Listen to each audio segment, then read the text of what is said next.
Hello, everybody. Welcome to the top corner of your screen. I just wanted to give you a bit of a heads up as we start the year about plans and thoughts for us as an organization. What are the things we're going to try and focus on? And so one of the things we started off this year was talking to the project leaders about maybe you can find a key theme for the year.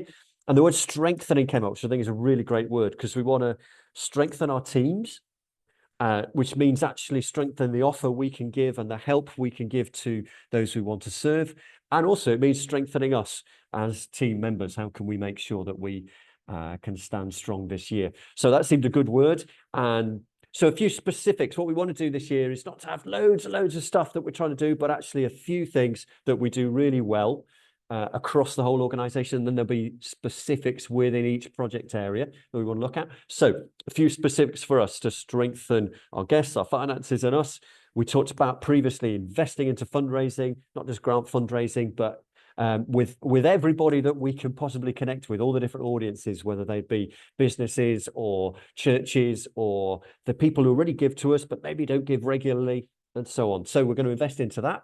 We're going to invest into our church connections. So we're probably going to put to one side the We're Here network, as it has been, but actually look at how can we work with specific churches to both help do what we're doing, but also help them to reach out into the communities, maybe create new life centers and things like that. We want to roll out the financial resilience teams. We talked about this before. In each of our life centers and in other places, that first point of contact around how can we just help people balance income and expenditure? Do I need to talk to budgets? Do I need to talk to the CMA team? So having that frontline support, interviewing for that post on Monday. And then we want to take the next steps for trauma-informed care. Lots of you said that training we did last year was really helpful. We want that to avoid that being a one-off. So how can we actually develop what we're doing? Couple of actions in each of our areas that are really going to help us to understand that it has a big impact on people's lives if we understand the trauma they've been through. So just a few things we're going to try and do across the board. There are some then specifics at each part of the year. So here's a quick run through the year. Apologies for the photos.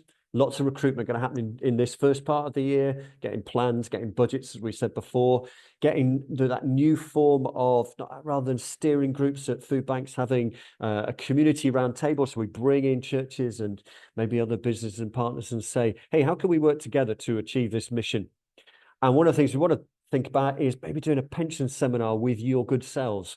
So all of us need to be thinking about our pensions, keep on being told that by the financial press. So we're going to try and put on something just to help you get on top of where that is for you. April to June, Easter's late, so lots of good stuff that you're going to be putting on, I know, with your guest support in April. We'll make salary changes for April the 1st. We're going to bring payroll in-house. What does that mean? Well, we've got other people to do it for us at the moment, but because we're now using this great finance system called Xero, we have the opportunity of bringing that in-house, saving a few quid. But Claire and Sam and the team are working on that from now to make sure that's achievable.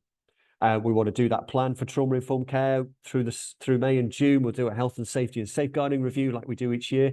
And maybe, and we'll come back to this in a minute, have a recognition event for clients and guests. So celebrating the little victories that they have made. Summer point, lots of your guest support and activities there. I'm really keen that it should be a rest and refresh time if we can. We'll have our team away day. And then in September, we'll plan some of, probably actually no, before that, back in June and July, we'll be planning the comms campaigns we want to do. We want to do a few of these really well. And we'll come back to they'll include the running festival in Bournemouth, they'll include Christmas. Few do them really well. And of course, in the summer, we have the external accountants come in to check that we're all doing stuff, all the lovely stuff financially. So we need to make sure our expenses and stuff like that will be up to date. Last part of the year, obviously, we have those campaigns.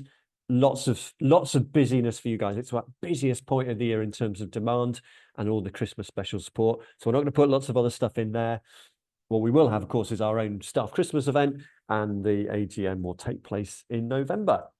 Just a quick reminder, of course, the staff support that we offer, flexible working, wellbeing days, don't forget them. Every 4 months, a chance for you to take a day away to refill your bucket.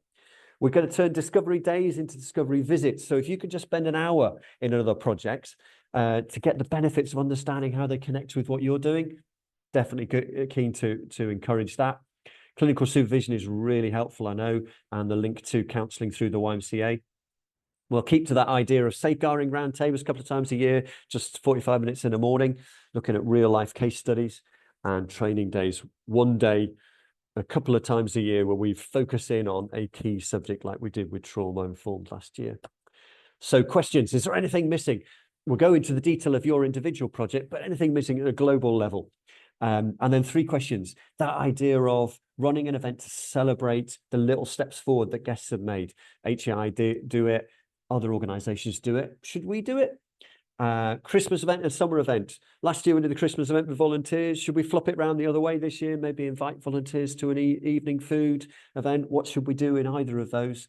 I'll pop a little questionnaire out just to get your view. But hopefully that gives you a bit of a view of the year.